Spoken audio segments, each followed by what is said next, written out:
Hi guys, so in this video I wanted to talk about a topic that's not discussed as frequently as it should be, and this is something that we quite often forget about, although it's very important. So I wanted to talk about why it is important to keep our filter media clean at all times. So I've heard a number of times from people on YouTube and in real life how rarely do they clean their canister filters, that they only clean their canisters like once in 6 months, or they clean their sump once in a year or something like that. And well, that certainly sounds convenient, and that certainly probably attests to the quality of your filtration, that your filtration is quite efficient, so you don't really have to clean your canisters or your sumps very frequently. But let's get back to the initial purpose of us using biological filtration in our canisters, in our sumps. So what do we want to achieve by adding biological media or by using? So first and foremost, we want to create colonies of beneficial anaerobic bacteria which will convert, which will break down ammonia into nitrite and nitrite into nitrate, or at least ammonia into nitrite. And one thing that we often do forget in how this cycle works, how this biological filtration cycle works, is that anaerobic bacteria can only survive, they can only thrive and colonize clean surfaces. They cannot survive on detritus, they cannot survive on fish poop, on all sorts of muck. They will not survive on dirt, so they will only survive on clean surfaces. So only as long as our biological media or surfaces within our canister filter or within our sump are clean, then we are going to be able to host these anaerobic bacteria, and then they are going to actually do their work. So they're going to put it simply, clean the water or convert ammonia into nitrite and nitrite into nitrate. If our biological media is clogged, if it all covered with all sorts of detritus, fish poop, decaying matter, plant matter, algae, whatever, there will be no anaerobic bacteria on living on this filter media. Yes, there will still be anaerobic bacteria living on the glasses of your fish tank, on your substrate if you have any substrate, on rocks, on driftwood and so on, but not on the dirty surfaces, so not on biological media that is clogged with detritus. So what this means for us: we can have tons, we can have a lot of biological filtration media in our canister or in our sump. We can have like bags and bags of high quality biohome or whatever biological media, but it's not going to be effective as long as it's clogged. It's not going to host anaerobic bacteria. It's just going to stay there and collect all the muck, collect all the dirt from your fish tank. So basically it's going to perform the function of mechanical filtration, the same function as your sponges, for example, perform. It's not going to produce the same effect that we want it produced because it's clogged. And that's why it's important to keep biological filtration clean at all times, because once it gets clogged, it is no longer going to host any anaerobic bacteria. It's not going to host anything except collecting all the detritus and so on. So all your biological media essentially will be inefficient as long as it clogs. So when most of us actually clean our canisters or our sumps, well, we do that when our outflow is reduced. When we see that our canister does not produce the same amount of flow, the same strength of flow as previously, we think that probably it's time to clean the canister, and that's when we go down, we reassemble it, and we clean it, we wash it. Well, one other reason why your flow might be reduced is because your pipes, your inflow or outflow pipes, are clogged, or they're covered with algae, or they're covered with something else, but that's a different issue. Most of the time we start reassembling and cleaning our canisters when we believe that it's clogged because there is not sufficient flow coming out of our outflow pipe, and that's when we start cleaning our canister. In my case, I have checked it a few times on different canisters. I get reduced flow approximately months after all the biological media gets completely clogged. So your biological media is likely to get completely covered with detritus, completely clogged with all sort of dirt, and stop providing good surface for anaerobic bacteria about a month before your flow is reduced, which means that for all these months your filter, your canister is working just for mechanical filtration. It doesn't produce any biological filtration because the media is clogged and it's inactive. It doesn't host any anaerobic bacteria at this point.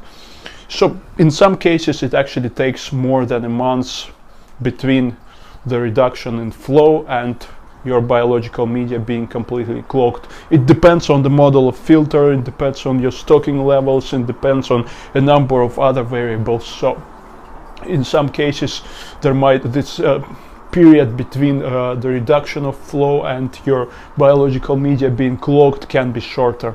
So it is important in your individual case and in case of your individual canisters, filters, to figure out when exactly your biological media starts to get clogged and covered with detritus, fish poop, and all sort of decaying matter, because it differs from canister to canister and from one fish tank to another fish tank. For some canister models, they do not have transparent buckets.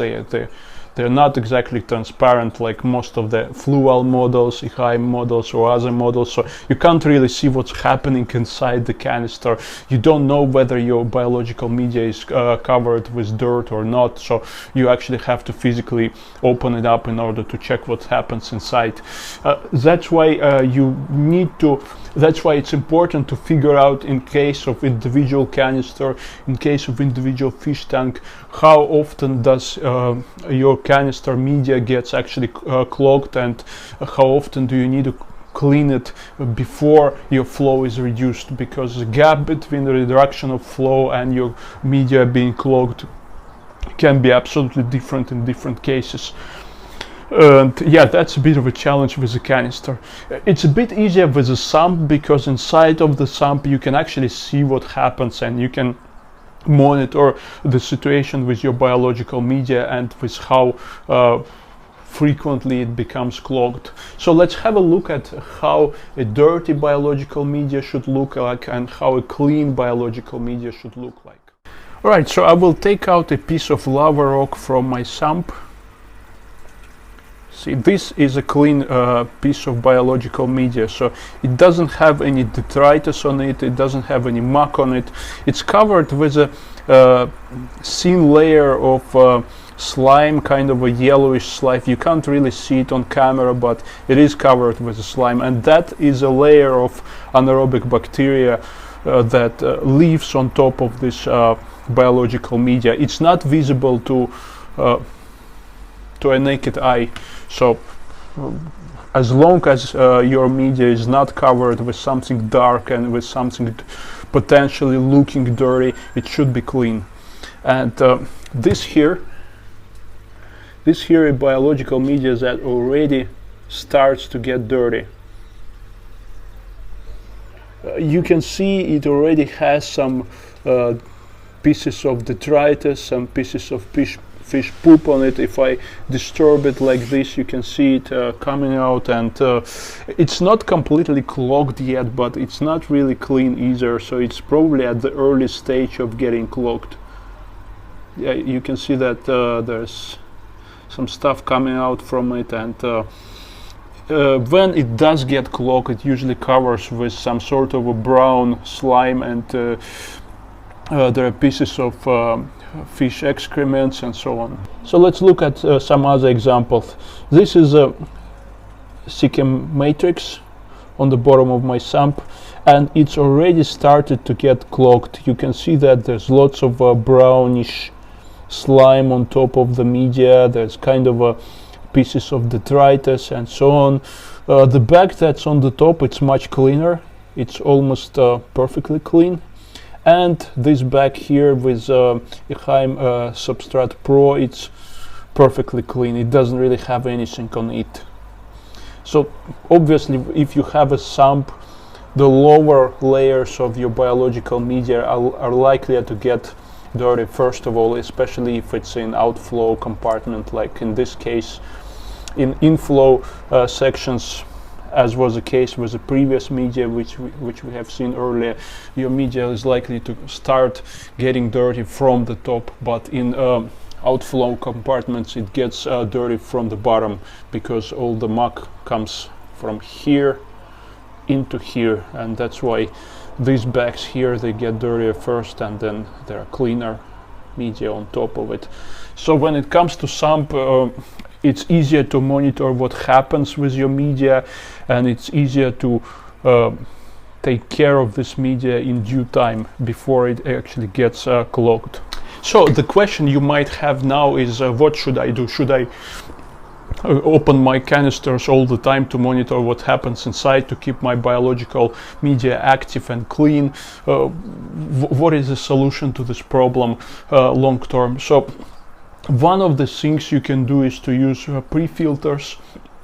Some canister models, was Aquarium, I'm not sure about Fluval, they have pre-filters that can be removed without actually cleaning your canister, without touching your media. They will trap quite a lot of muck and detritus before it reaches your biological media. If you have a model that doesn't have a pre-filter, you can use a pre-filter on your inlet pipe. For example, here, this is a inlet pipe from my Aquarium Classic 250. It doesn't have a pre-filter, so I'm using this fine sponge as a pre-filter. This sponge is really fine, so it traps literally everything. It traps all the small particles, and basically nothing gets inside of the canister because everything settles down on this sponge. One disadvantage of using a fine sponge is that it will get clogged really fast. In my case, I have to clean it every 3 days, so I have to physically get inside the tank and remove it and wash it. And this tank only has 2 fish. This is actually a breeding tank, so they don't produce much waste, they don't eat much, they're only here for breeding purposes. So generally it's a low stocked tank and it doesn't get too much waste, but nevertheless a fine sponge gets clogged really fast. So that's one of the things that you have to keep in mind. If you're using fine sponge for a pre-filter, you will have to wash it frequently. You can also use something like this. This is a Aquarium pre-filter. It looks like that, so you just attach it to your inlet pipe.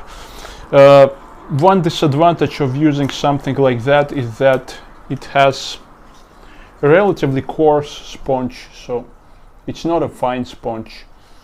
I would say it's probably between medium and coarse, and it can only trap larger particles. It's not going to trap finer particles of detritus and dirt, so the finer particles will still get through it and they will get into your canister, and probably that's one of the reasons why I'm not using this thing. So using a pre-filter will protect your biological media from getting clogged too fast and being active and efficient for longer periods of time. So the last line of defense for your media is using media bags. Of course, media bag is not a perfect protection for your media from all sorts of detritus. So lots of finer particles, finer pieces of detritus will still get through the bag and they will still settle down on your media. But larger pieces of detritus and fish poop, they are likely to get caught on the bag. You can see here, for example, there's not much in here, but there's still some pieces of detritus, larger pieces of detritus. They get caught on the back and they don't get inside the back. That's probably not a very good example because that's a clean bag of media, but it certainly works in some cases. And it's also easier to clean your media if it's inside the bags. You can just take out the bag and you can wash it. I use different types of bags. These are Aquarium filter media bags, and they're more expensive. More recently I've started using this sort of a koi pond media bags. They're really cheap and they're sold in packages of like 10 of them and so on, and they just cost a few quid. They are probably not as efficient in trapping smaller and even medium-sized particles of detritus, and only really large pieces of detritus will be trapped in this bag. So that's probably not the best one for trapping detritus and keeping your biological media clean, but it's a very cheap solution. If you have lots of media and you have large sump, you're using alpha rock or lava rock, that's a good thing to use. But otherwise, if you have canister or smaller sump and you would prefer to keep your media cleaner, you can use this typical Aquarium filter media bags. They're slightly more expensive, but they have this finer mesh, finer net, and they do keep larger particles of detritus from entering and getting into your biological media. So the main point of this video is that your biological media has to be kept clean so that anaerobic bacteria will have clean surface to colonize and to thrive on. If they don't have this clean surface, if your biological media is covered with detritus and dirt, there will be no anaerobic bacteria active. So your biological filtration will be inactive. The fact that you have biological media in your filter does not mean that it is active and it's producing biological filtration. So that's the thing that we need to keep in mind. It's not necessarily about the reduced flow from your outlet pipe in your canister filter, but it's about the cleanliness of your biological media. That's why it's important to keep our biological media clean if we want to achieve biological filtration. Again, some people do not realize that, and they think that if they have biological media in their canister filter or in their sump, it means that this biological media is always producing biological filtration. It always breaks down ammonia into nitrates and so on, but it's not the case. It will only work if your biological media is clean. If it is not, then it doesn't do anything. So I hope this video was useful to you. Do leave your comments and share your opinions about media cleanliness and whether you actually had any issues with that, and how often do you clean your canisters or sumps. And I'll see you in further videos.